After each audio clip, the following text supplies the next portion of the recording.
கிறிஸ்துவிற்குள் பிரியமானவரே, நாம் தேவனிடமிருந்து இலவசமாய் பெற்ற பாவ மன்னிப்பு, ரட்சிப்பு, புதுவாழ்வு, ஆவியானவரின் அபிஷேகம், வரங்கள், கனிகள், பரிசுத்தம், ஊழியம், நித்திய ஜீவன் அனைத்தும் மிக விலை உயர்ந்தது.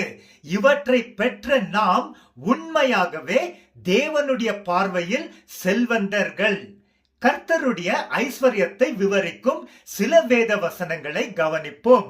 கர்த்தரானவர் தம்மை தொழுது கொள்ளுகிற யாவருக்கும் ஐஸ்வர்ய சம்பனராய் இருக்கிறார். ரோமர் 10:12. தேவன் இரக்கத்தில் ஐஸ்வர்யம் உள்ளவராய் இருக்கிறார். எபேசியர் 2:4. கிறிஸ்துவினுடைய அளவில்லாத ஐஸ்வர்யத்தை நற்செய்தியாக அறிவிக்கப்படுகிறது. எபேசியர் 3:8. கிறிஸ்து இயேசுவிற்குள் தேவன் தம்முடைய கிருபையின் மகா மேன்மையான செல்வத்தை விளங்க செய்கிறார். எபேசியர் 2:6.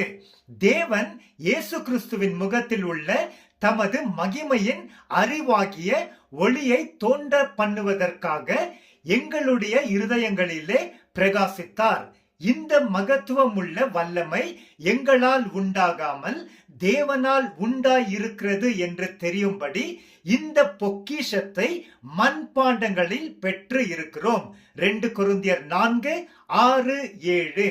அறிவுக்கு எட்டாத கிறிஸ்துவின் அன்பை அறிந்து கொள்ள வல்லவர்கள் ஆகவும் தேவனுடைய எல்லா பரிபூரணத்தாலும் நிறையப்படவும் தேவன் தமது மகிமையின் உடைய ஐஸ்வர்யத்தின்படி உங்களுக்கு ஆசி அருள வேண்டும் என்று வேண்டிக் கொள்ளுகின்றேன்.